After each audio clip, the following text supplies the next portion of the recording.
warahmatullahi wabarakatuh. Fatihah ala rusina Rasulullah Muhammad sallallahu alaihi wasallam ila arwah akhwani min al-anbiya wal-mursalin syuhada was-salihin thumma ila arwah jami'ul ulama al-amrin fuqaha mudaddin wa jami'ul musyrikin radiyallahu anhum خصوصا إلى روح اليوم العربي الله قد بدعوا لشرح يعطوا الله بنا ونعم حضر حضر ما يشوف الجميع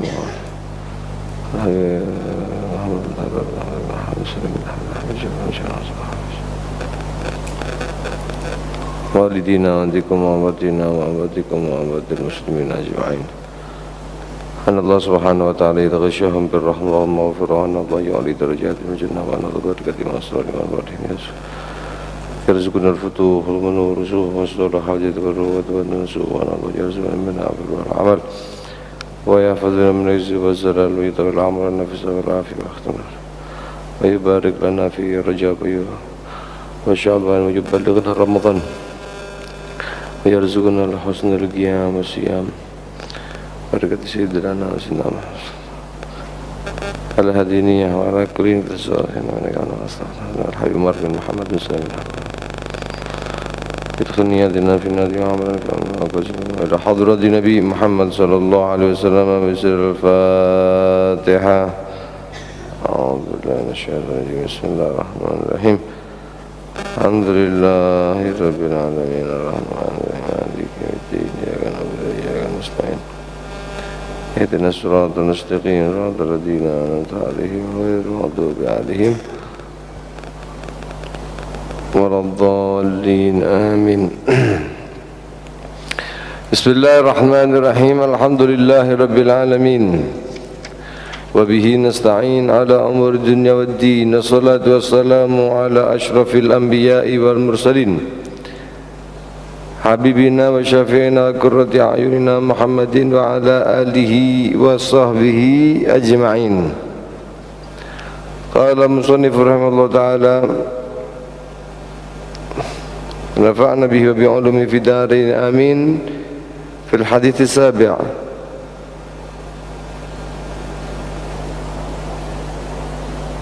عن النبي صلى الله عليه وسلم فيما يرويه عن ربه إلى أن قال يا عبادي إنكم تخطئون بالليل والنهار وأنا أغفر الذنوب جميعا فاستغفروني أغفر لكم.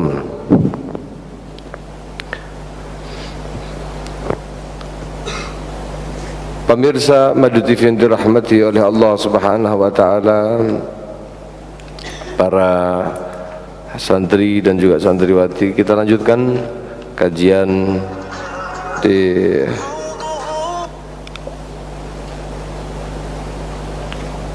penghujung kitab Nasaihud Diniyah dari Imam Abdullah bin Haddad yang menyebutkan tentang hadis qudsi, yaitu hadis terakhir, hadis yang ketujuh. Allah Subhanahu wa ta'ala mengatakan kepada hambanya, memfirmankan kepada hambanya, ya ibadi, wahai hamba-hambaku, wahai hamba-hambaku, innakum tukhti'una al-lail, sesungguhnya kalian berbuat kesalahan malam, yang dilakukan pada malam hari, wan nahari, dan kesalahan di siang hari,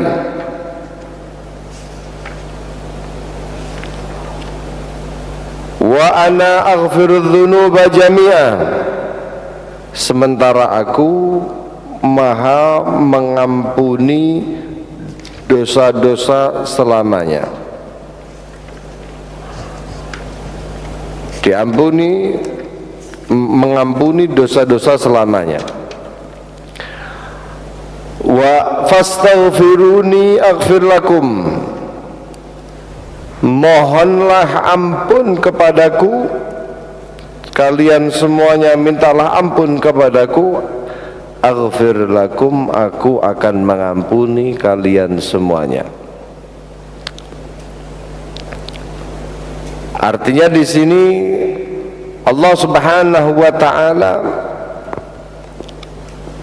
maha mengetahui keadaan hambanya, yang hamba tidak pernah lepas daripada sebuah kesalahan. Kita semuanya itu adalah khata'un,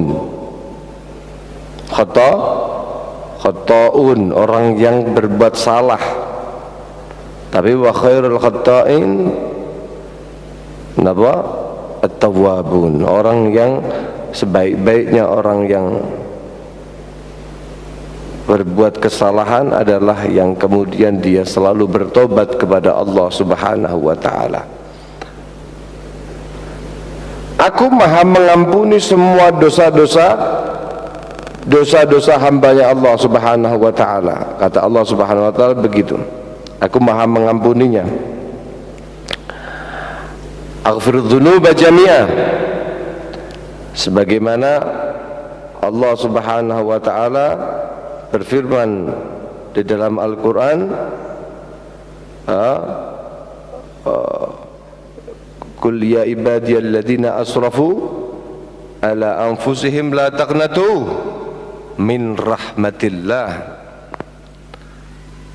la taqnatu min rahmatillah, jangan berputus asa dari rahmat Allah Subhanahu wa ta'ala. Ya ibadi, katakan hamba-hambaku. Siapa mereka yang disebut oleh Allah? Alladzina asrafu ala anfusihim.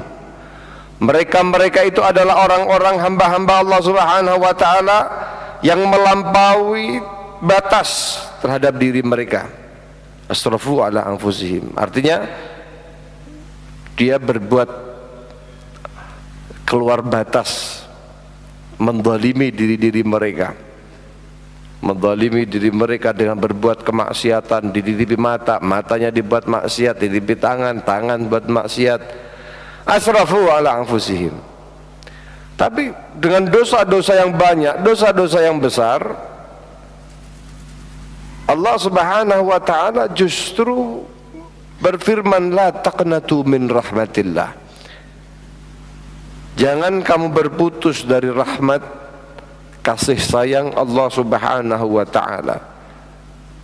Kenapa? Innallaha yaghfiru dzunuba jami'a innahu huwal ghafurur rahim. Allah maha mengampuni semua dosa, dan sesungguhnya Allah Subhanahu wa ta'ala maha pengampun dan juga maha penyayang. Aghfir dzunuba jami'a fastaghfiruni aghfir lakum. Mintalah ampun kepadaku, aku akan mengampuninya. La ilaha illallah. Mudah-mudahan kita semuanya diampuni oleh Allah Subhanahu wa ta'ala.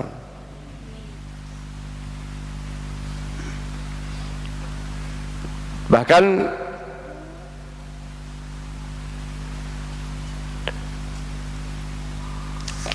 ketika kita memohon ampun kepada Allah Subhanahu wa ta'ala dengan istighfar itu dijadikan sebagai satu sebab, ya. Terutama nih kita sekarang berada pada satu bulan yang dimana bulan ini adalah disebut dengan bulan istighfar.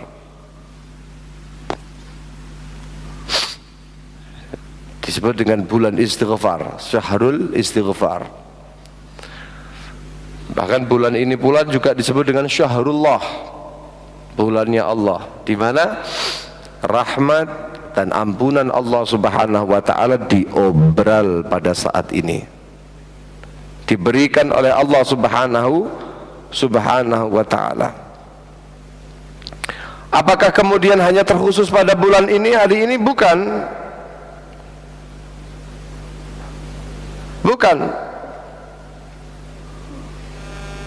Allah Subhanahu wa ta'ala maha memberikan ampunan di setiap saatnya sebelum saat-saat dia itu mendekati sakaratul maut. Innallaha yaqbalu taubatal abdi ma lam yugharghir. Allah akan senantiasa menerima taubat atau kembalinya seorang hamba Allah Subhanahu wa taala malam yugharghir, sebelum nyawanya dia pada gharghirah, sebelum nyawa ada di kerongkongannya dia. Allah Maha mengampuni semua kesalahannya, tapi besar sebesar apapun tidak ada yang lebih besar daripada ampunan Allah Subhanahu wa taala. Sampai Sahibul Burdah mengatakan, innal kabaira fil ghufrani kallamami. Kalau sudah dosa sebesar apapun disandingkan dengan ampunan Allah Subhanahu wa taala seperti hal yang sangat sepele, kecil, mudah bagi Allah Subhanahu wa taala. Sezalim apapun seorang manusia, rahmat Allah ya melebihi daripada azabnya. Wasiat Allah melebihi rahmatnya, itu melebihi apapun, melebihi adabnya. Walaupun sejatinya Allah Subhanahu wa ta'ala juga tidak akan segan untuk memberikan hukuman iqab kepada mereka-mereka yang keterlaluan di dalam berbuat kesalahan dan yang membuat murka Allah lalu tidak kembali kepadanya. Allah Subhanahu wa taala berfirman, wa inna rabbaka ladzu maghfiratin linnasi ala dzulmihim. Allah Tuhan kalian adalah pemilik ampunan, yang memiliki ampunan itu hanya Allah bagi umat manusia atas kezaliman mereka. Sezalim apapun mereka, pemilik ampunan Allah. Tapi wa inna rabbaka lasyadidul iqab, tapi sesungguhnya Tuhan kamu Allah Subhanahu wa ta'ala benar-benar keras siksanya ketika hamba Allah tidak memohon ampun kepadanya. Allah Subhanahu wa ta'ala ketika mendapati hamba-hambanya yang berbuat kezaliman, membuat kesalahan, berbuat kemaksiatan, bisa jadi orang yang ahli maksiat itu adalah merupakan orang yang diinginkan oleh Allah Subhanahu wa ta'ala untuk dicintainya. Ingat ya, makanya kita itu nggak boleh merendahkan orang yang ahli maksiat. Mentang-mentang ente orang ada di pesantren, lalu ada orang yang di luar sana belum tertakdir pesantren, dia melakukan kemaksiatan, lalu ente merasa lebih baik daripada dia. Ingat, terkadang Allah itu ketika mau mengangkat hambanya menjadi kekasihnya Allah, bagaimana hamba ini harus menjadi hamba yang bersih, hamba yang tidak ada kesombongan di dalam hatinya, hamba yang bersih hatinya, maka bisa jadi terkadang melalui kemaksiatan. Coba lewat kemaksiatan lalu kemudian dia diberikan taubat, dia punya jalan cinta enggak dari Allah? Punya jalan cinta enggak? Innallaha yuhibbut tawwabina wa yuhibbul mutatahhirin.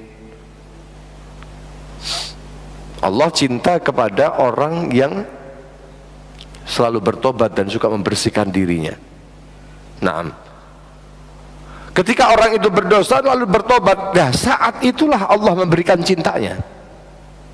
Nah, kemudian pada saat orang itu bermaksiat, dia akan memiliki kesadaran bahwa dia itu adalah bukan orang yang baik, tidak lebih baik daripada orang lain.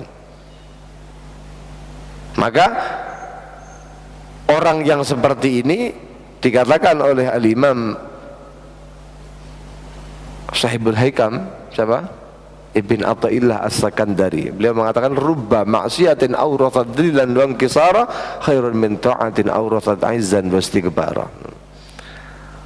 Berapa banyak kemaksiatan yang justru membawa orang yang bermaksiat itu kepada rasa, perasaan, merasa dhillan, merasa rendah, merasa bukan sebagaimana orang yang baik, merasa sebagaimana orang yang kotor, izan, wangkisara, sehingga kemudian mengantarkan kepada satu posisi orang itu memiliki satu magam intiah, magam dibersamakan dengan Allah, yang Allah memfirmankan di dalam hadis qudsi, ana inda munkasiri qulubuhum min ajli. Aku bersama dengan orang yang hatinya itu terpecah karenaku. Kapan itu? Kapan dia itu terjadi? Ketika dia merasa bersalah, ketika dia merasa kotor, ketika dia merasa ahli maksiat. Perasaan-perasaan itu muncul di dalam hati seseorang hambanya Allah Subhanahu wa ta'ala, lalu dia merasa rendah dan dia terpecah hatinya, menangis karena Allah Subhanahu wa ta'ala. Nah, magam yang Allah berikan kepada itu adalah magam al-indiyah, ya. Ketika posisi ahli maksiat yang demikian itu ada pada seorang hamba yang demikian ini, posisi yang demikian ini lebih baik daripada khairun min ta'atin awrathat izzan wastikbara. Jauh melecut lebih baik daripada orang yang baik, orang yang ahli taat, casingnya ahli ibadah, ahli sholat berjamaah, ahli puasa, ahli sedekah, wis macam-macam, dia bagus, tapi ternyata ada satu perasaan yang tumbuh, yang berkembang di dalam hati orang tersebut dengan kebaikan-kebaikan itu, awrathat izzan, merasa dia itu adalah mulia, lebih baik daripada orang lain. Nek wong kaene adi dosa neraka, alhamdulillah saya ini diciptakan sebagai ahli surga. Kalau pengen sampai terlihat ahli surga, lihat saya, rai. Merasa izzan, merasa dia itu mulia, wastikbara, takabur, sombong. Ketika orang ini sombong, sudah dia menjadi penerus generasi iblis.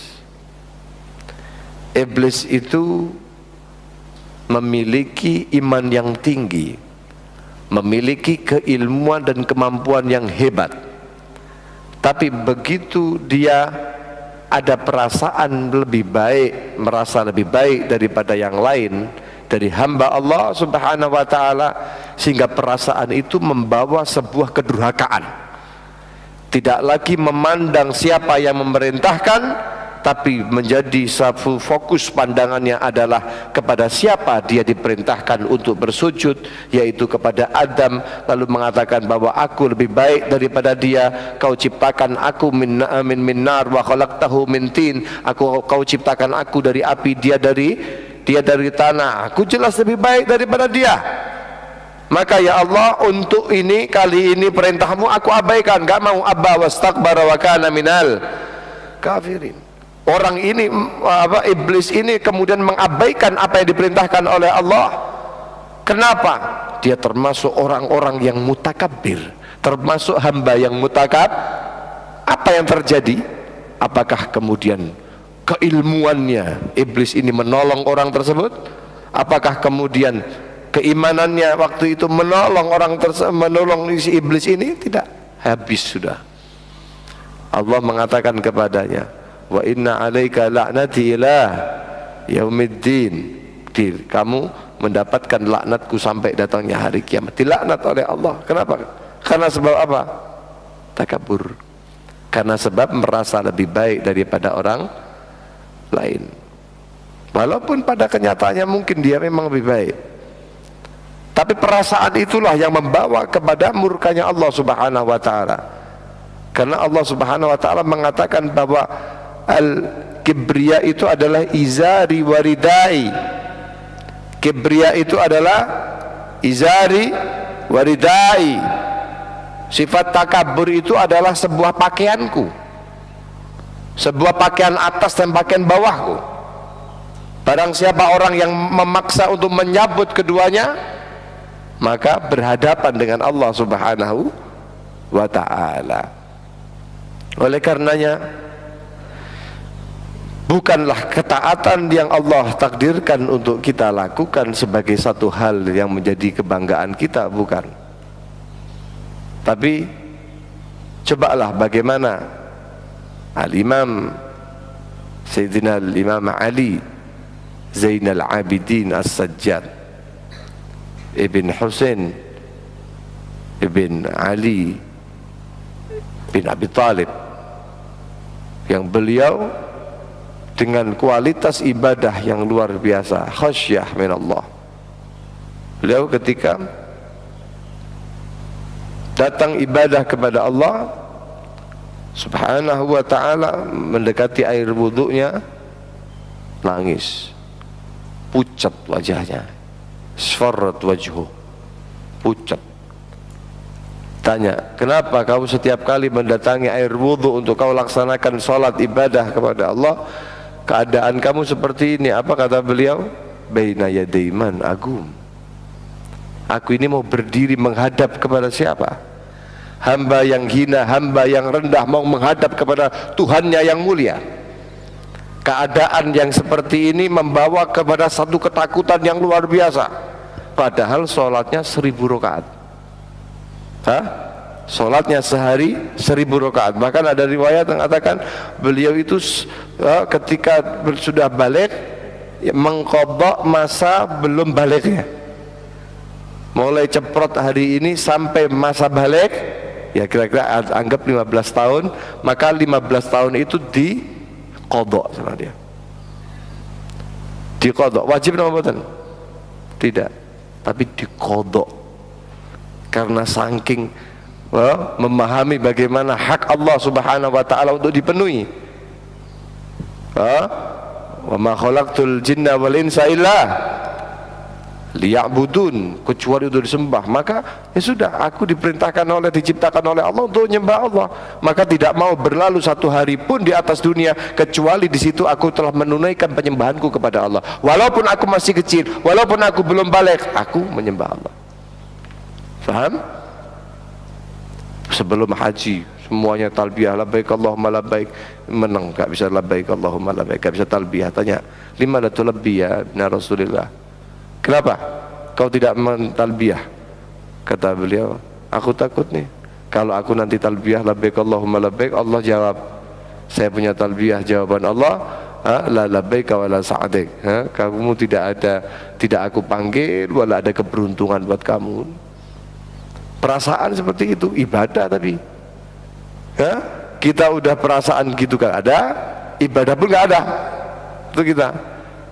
Tapi kalau mereka seperti itu, coba lihat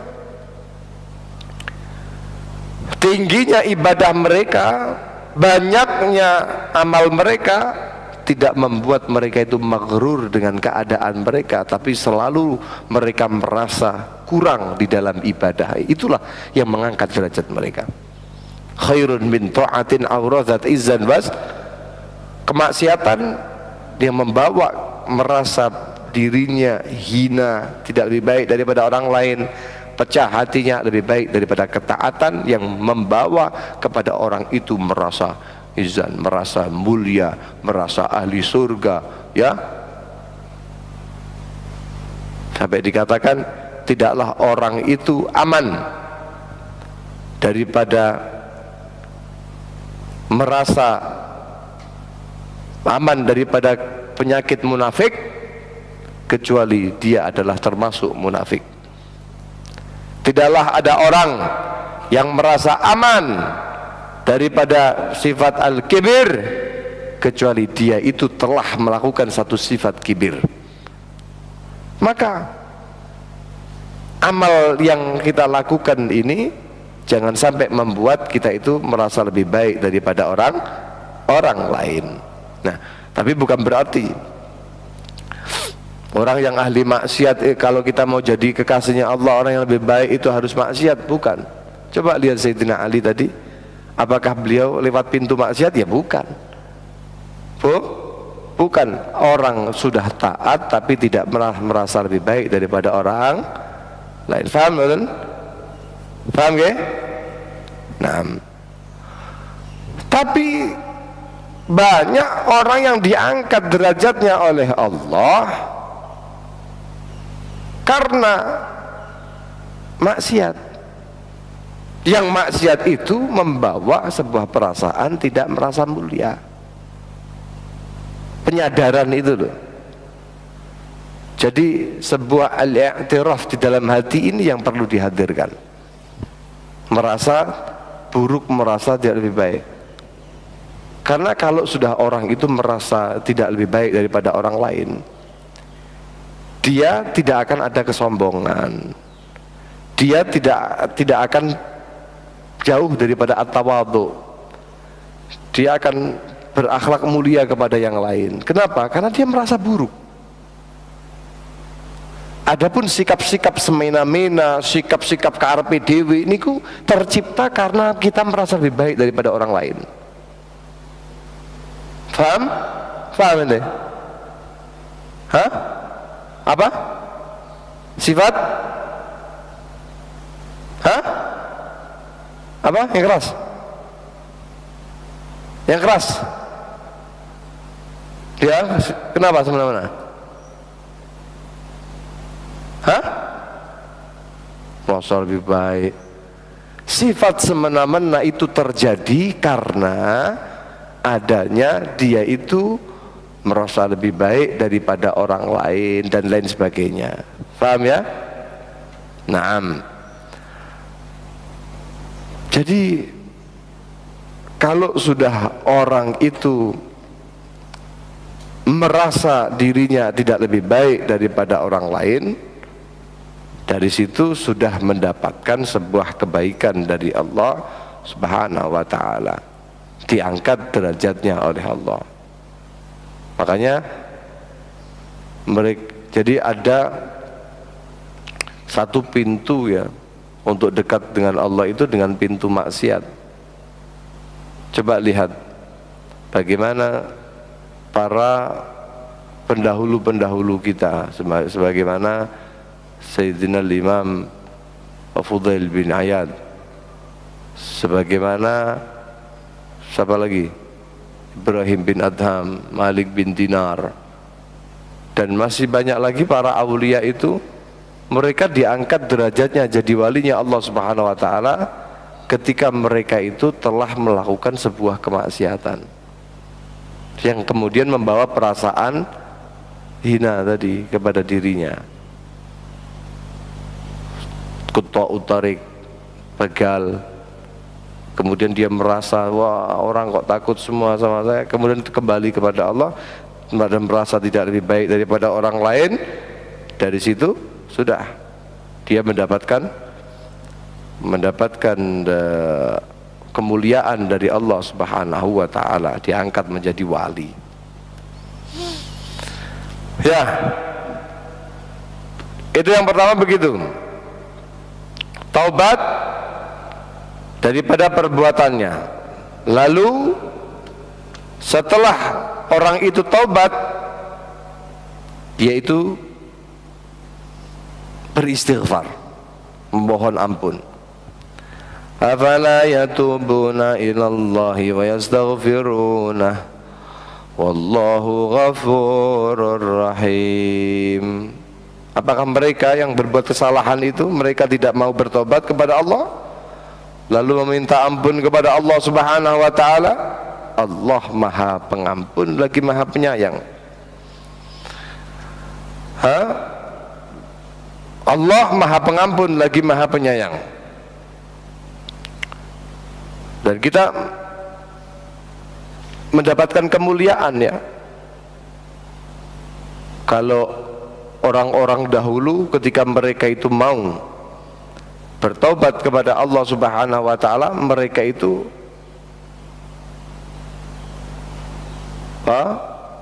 harus bunuh diri Iya, umat-umat terdahulu. Tubu ila bari'ikum faqtulu anfusakum. Nah, begitu. Tobat kamu dari siapa yang menciptakan kamu. Tobat. Faqtulu anfusakum. Caranya piye? Caranya gimana? Bunuh diri.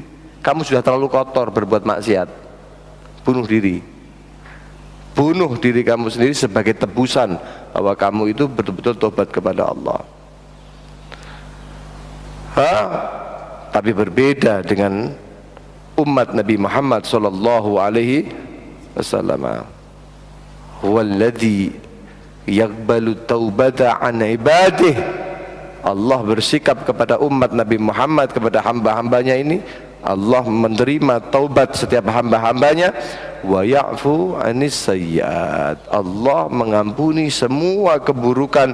Wa ya'lamu ma taf'alun. Tapi jangan punya persepsi kalau kemudian kamu diterima tobatnya, diampuni dosanya, lalu Allah tidak mengetahui dari apa yang kamu kerjakan.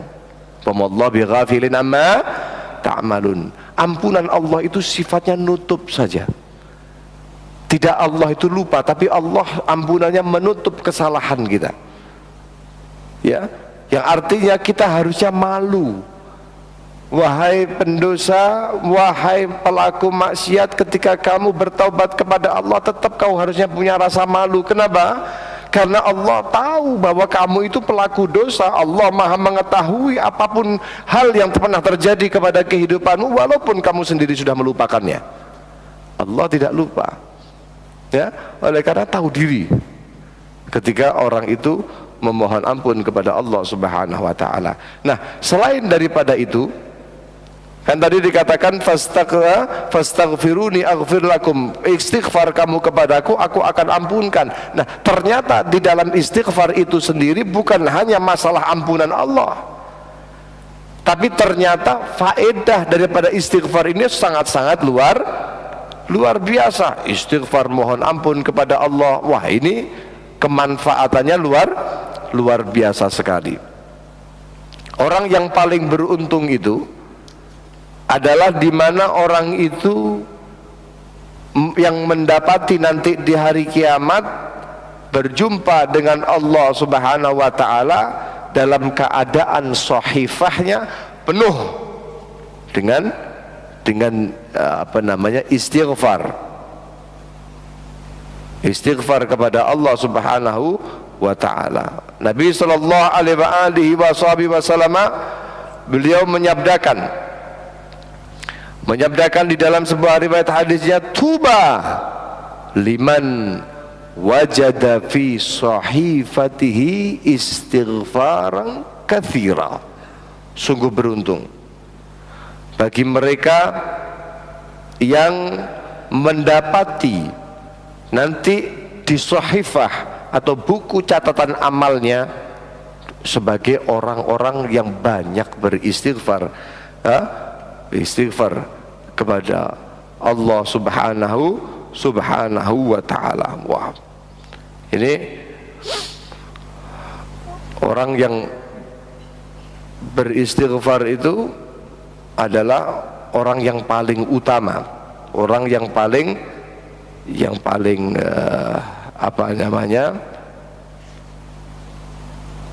beruntung.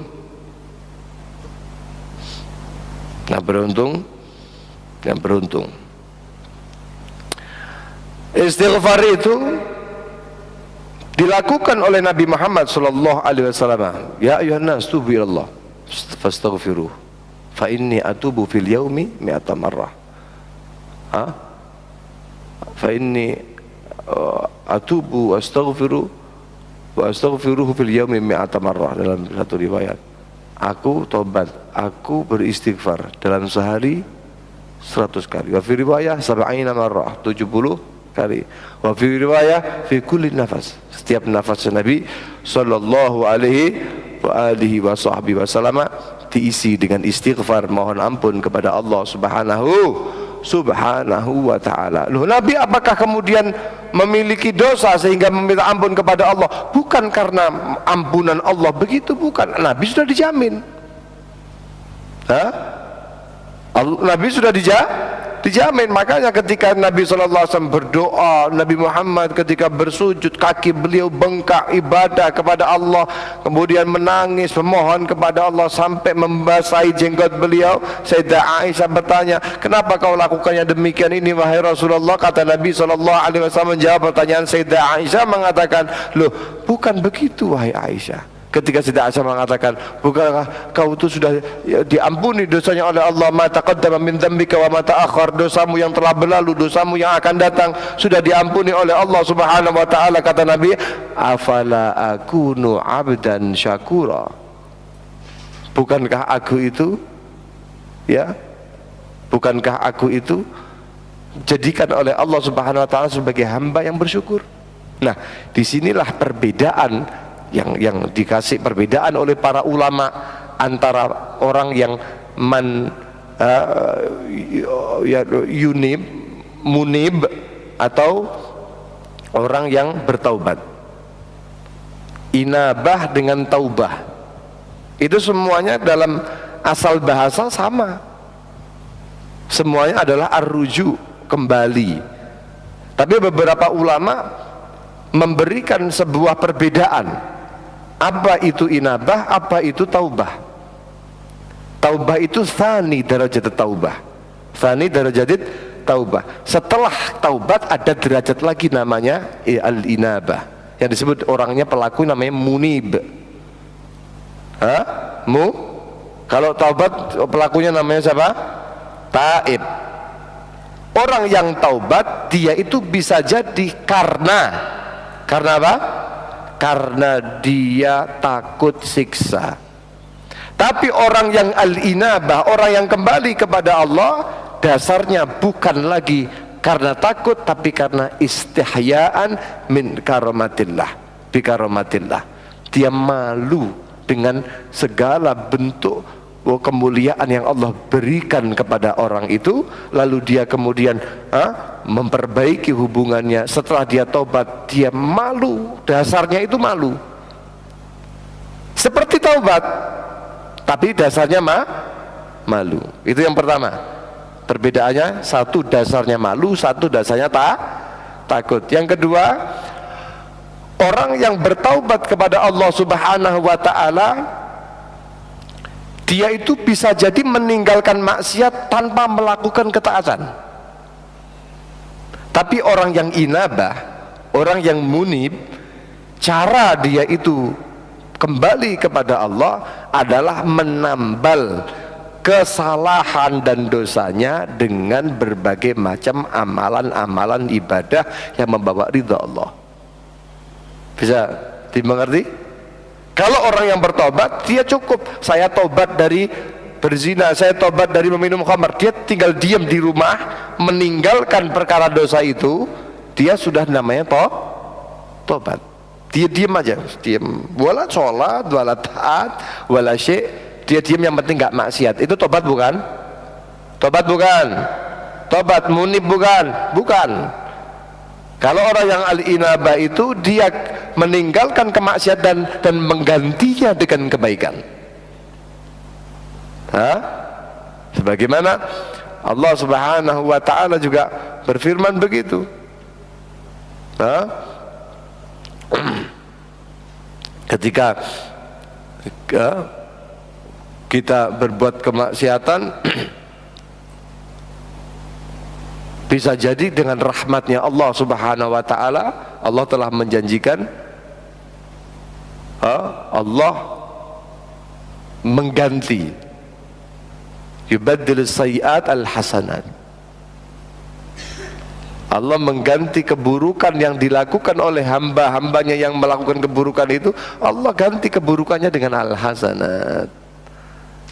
La ilaha illallah. Nah, itu adalah yang disebut, yang dimaksud dengan orang yang al-munib, orang yang kembali kepada Allah Subhanahu wa ta'ala. Nah, Nabi SAW seperti itu,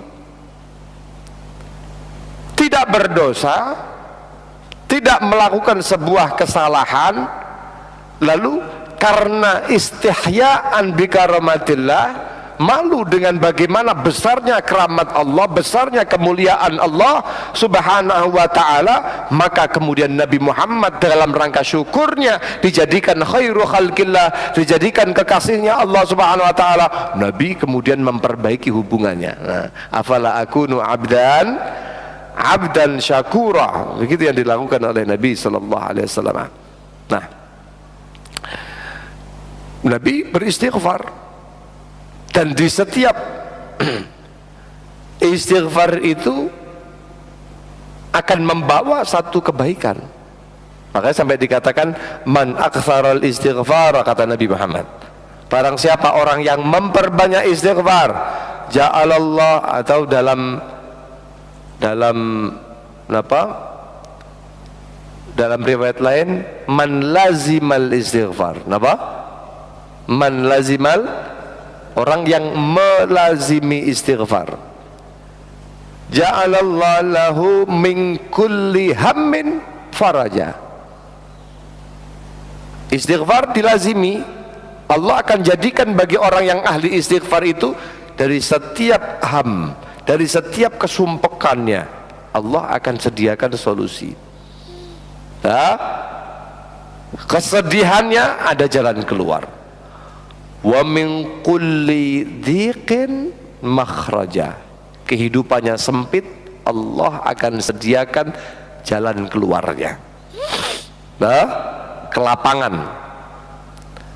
Wa razaqahu min haitsu la yahtasib, dengan istighfar Allah akan kasih rezeki orang itu dari gambaran, dari jalan yang tidak terduga-duga. Coba lihat bagaimana istighfar, hebatnya istighfar. Kau punya permasalahan, kau punya hajat, kau punya apapun, selesainya dengan, faham kan?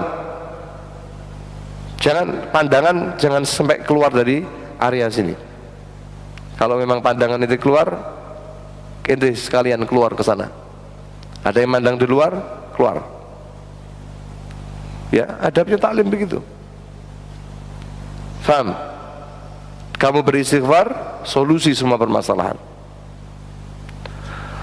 Oleh karenanya, dalam sebuah cerita, Sayyidina Ahmad bin Hanbal suatu saat pernah keluar kota mencari hadis. Mencari apa? Hadis, riwayat hadis, sanad. Lalu dalam hatinya itu terdorong untuk pergi ke satu kota ini, padahal di situ ya tidak ada keyakinan ada Syekh fulan, ada Syekh, ada. Tahu-tahu aja dia terdorong seakan-akan melangkahkan, memaksa kakinya untuk melangkah masuk ke kota itu, kota yang tidak ada apa-apanya. Sampai di kota itu, sampai di perkampungan di dalam tengah kota, sudah dalam keadaan larut malam, sehingga siapa namanya? Imam Ahmad bin Hanbal masuk di situ dalam keadaan sudah larut malam, menghampirilah ke masjid. Masuk di masjid, diusir. Ya, diusir sama takmirnya. Kalau Anda mau ibadah silahkan, tapi kalau Anda mau tidur menginap di sini, mohon maaf, ini masjid bukan losmen. Silahkan pergi. Tidak bisa. Loh, orang terus ngomong, gak ada apa aku bisa apa? Ahmad bin Hanbal, tidak kenal kan? Tidak. Ahmad bin Hanbal diam aja. Oh, tapi saya itu musafir. Saya nggak ada kenalan di sini. Ya, saya coba beberapa ini tidur di sini beberapa saat. Subuh saya akan pergi, nggak akan mengganggu. Sebelum subuh saya pasti sudah bangun, nggak akan mengganggu istirahatnya. Nggak. Ada perdebatan kecil antara keduanya, sehingga pada akhirnya di depan masjid itu ada makhbas, toko roti. Sampai di toko roti, lihat ada apa itu, panggil, ada apa?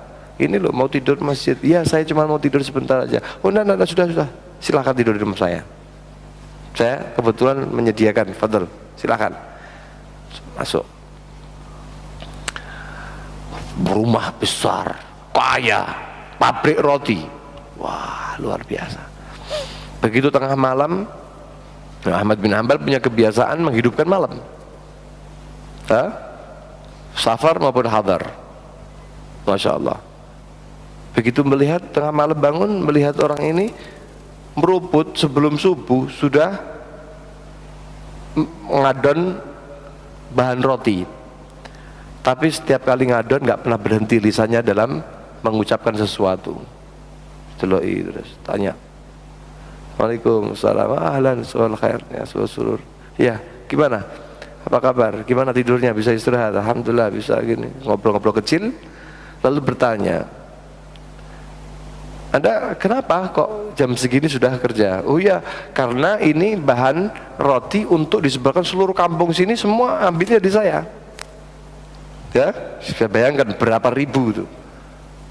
Saya harus dini hari, sebelum subuh sudah harus dikelola. Ya, saya lihat Anda setiap kali mengadu itu lisan Anda tidak pernah berhenti daripada mengucapkan sesuatu. Zikir apa? Menyebutkan apa Anda? Dikatakan, oh iya, istighfar. Saya tidak banyak baca yang lainnya. Saya hanya memperbanyak istighfar. Loh, memang kenapa kok istighfar? Kenapa enggak begini? Kenapa enggak itu? Kenapa enggak ini? Kan banyak pilihannya. Dikatakan, enggak, istighfar. Saya punya pengalaman istighfar luar biasa. Seakan-akan menuntut dari dawuh Rasulullah SAW, lazimal istighfar, ja'alallahu min kulli hammin faraja, min kulli dihin makhraja, wa yarzuqu min haitsu la yahtasib. Loh, memang sudah apa yang sudah kamu dapatkan dari istighfar itu? Wah, banyak. Setiap kali aku punya keinginan, Allah kabulkan. Setiap kali aku punya hajat, Allah lunaskan. Dahulu saya adalah orang yang miskin, Allah berikan kekayaan. Dahulu saya pengen punya kendaraan, tuh kuda jajar-jajar. Dahulu saya pengen punya istri, itu istri jajar-jajar bisa. Pengen punya anak yang banyak, anak saya Masya Allah semuanya baik-baik, banyak. Saya pengen ini, saya pengen itu, wah banyak. Semuanya dikasih sama Allah Subhanahu wa ta'ala. Apapun yang menjadi hajat saya dipenuhi dengan istighfar ini, saya yakin. Ini semua perantara oh gitu ya. Semuanya, ya semuanya, kecuali satu yang sampai sekarang aku tetap menuntut, dan saya yakin suatu saatnya Allah akan memberinya. Apa? Saya itu dari dahulu seringkali mendengar seorang ulama besar, orang alim, orang pintar, orang ini. Saya pengen berjumpa dengannya, saya pengen mengucup tangannya, saya pengen memeluk tubuhnya, saya pengen mengambil ilmu darinya, saya pengen. Namanya itu Imam Ahmad bin Hanbal. Sampai detik ini saya belum dikasih takdir oleh Allah untuk dipenuhi permintaan saya. Semuanya sudah, tinggal ini saja. Yang Ahmad bin Hanbal orang terus kayak sampean. Oh, aku. Iya. Itu pengen seumur hidup pengen ketemu aku. Iya, wis kena kabeh wis iki kabeh wis ngefan mbak anak. Ndak diem ndak. Oh. Wis tinggal pergi, besok paginya begitu pamit baru ngomong, Pak, Allah sudah kasih takdir semuanya. Dengan istighfar Anda, Allah sudah kasih takdir semuanya. Iya tak? Tidak ada. Aku Ahmad bin Hanbal, kaget ya.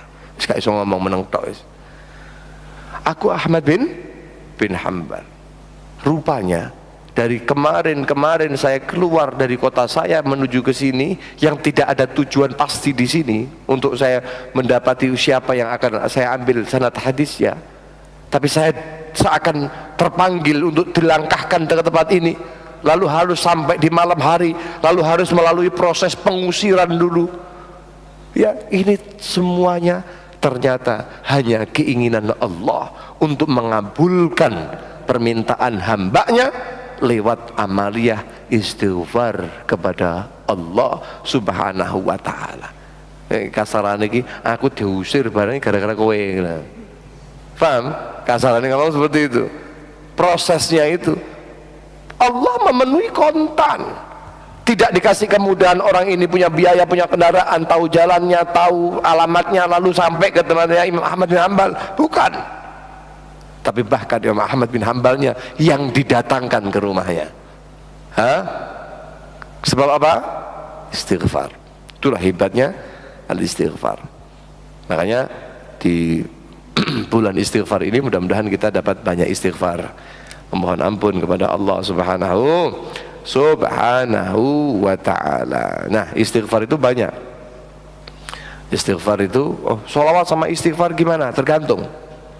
Walhasil Ba'dul Arifin itu mengatakan min anfa'il adhkar fi ahli hadha zaman, paling banyak, paling bagusnya, paling manfaatnya zikir di zaman sekarang ini bil khusus, ya, al-ikthar minal istighfar, memperbanyak istighfar, wa minas shalah wassalam ala nabiyil mukhtar, banyak sholawat dan salam kepada Nabi Muhammad sallallahu alaihi. Faham ya?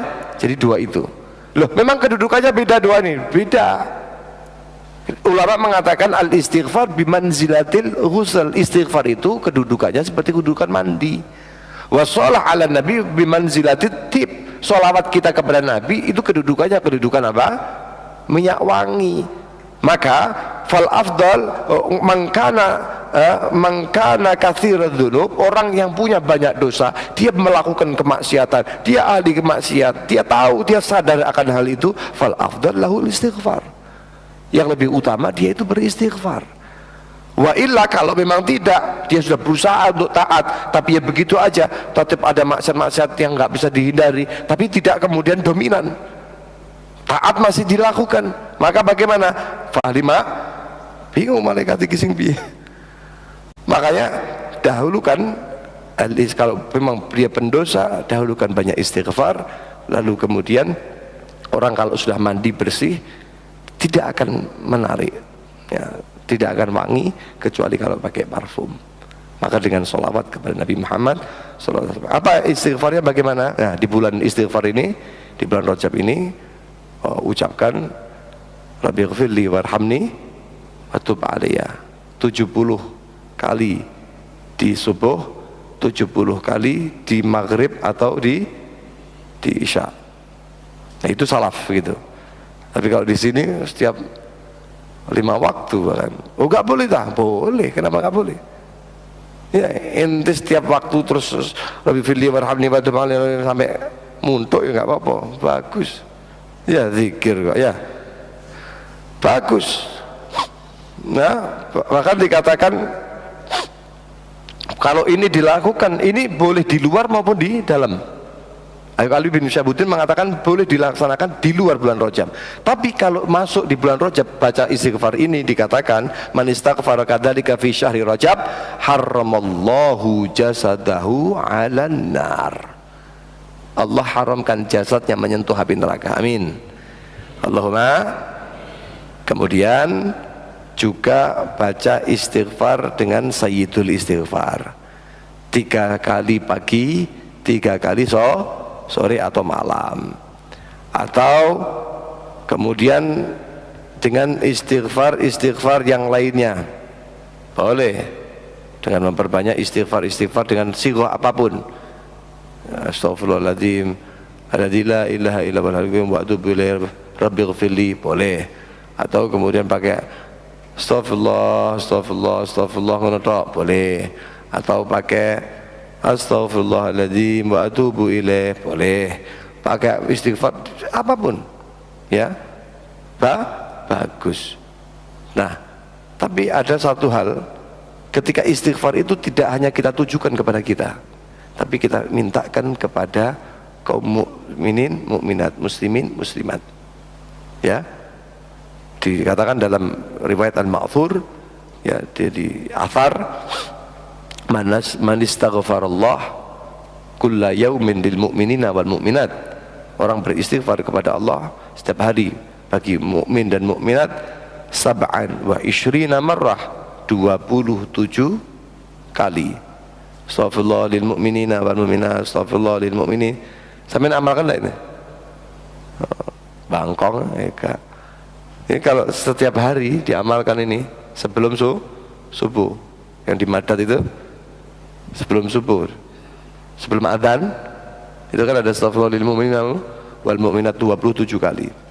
Nah, di situ dikatakan sara minal ubbad alladzi bihim yurhamul khalaq wa bihim yumtaruna wa yurzaqun.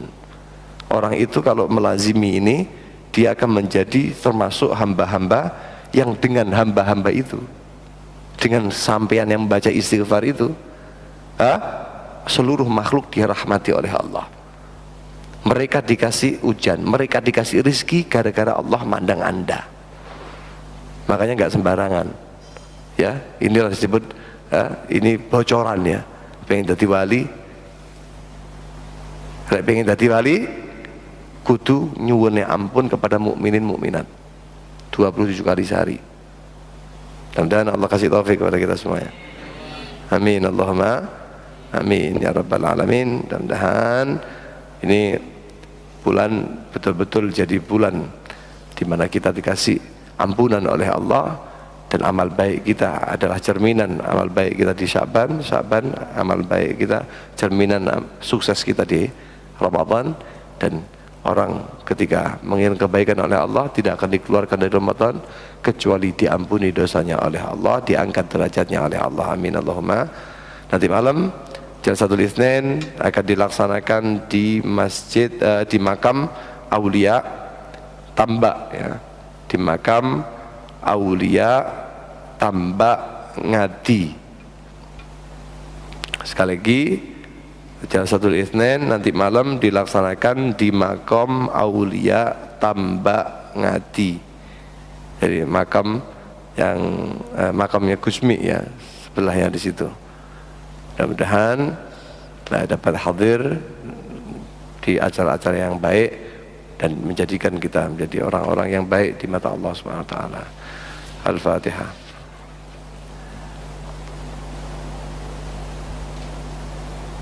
Ya Arhamar Rahimin, Ya Arhamar Rahimin, Ya Arhamar Rahimin, farij 'ala al-muslimin. Ya Rabbana i'tarafna bi annana i'tarafna wa annana asrafna ala Allah, fatub 'alaina tawba taghsil li kulli ولو رعنتي وآمن رعنتي اغفر لوالدينا ربي ومولودنا وإخواني وسائر الحلان وكل ذي محبة وأجر ذي مصابة المسلمين جميعا من ربي أسمع فرجودا منا لم بدسب منا من مصطفى رسولنا.